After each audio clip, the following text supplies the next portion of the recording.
namin paliwanag na base sa board resolution na inaprubahan ng LLDA board noong nakarang February 1.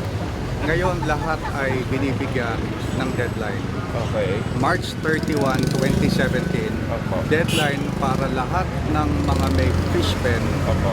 ay mag-harvest ng kanilang mga isda at i-dismantle ang kanilang mga fish pen.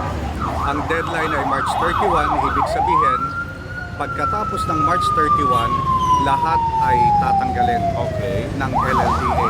Kaya ngayon, ang ating target, ang focus, ay doon sa mga fish pens na dambuhala, mga higante. Ang sukat, yung 50 hektarya, naging 100 hektarya. Yung 80 hektarya, naging 150 hectares.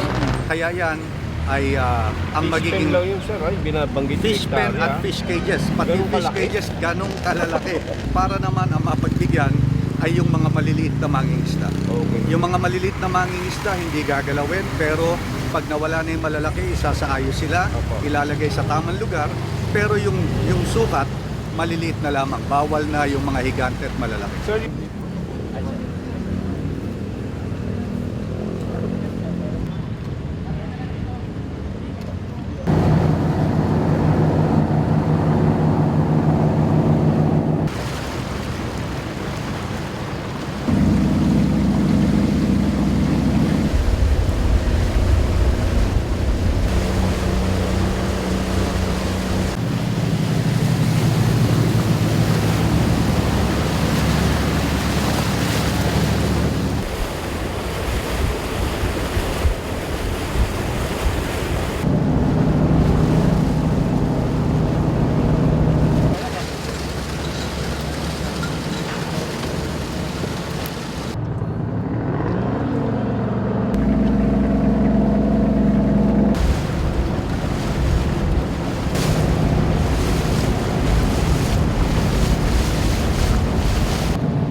So, PR.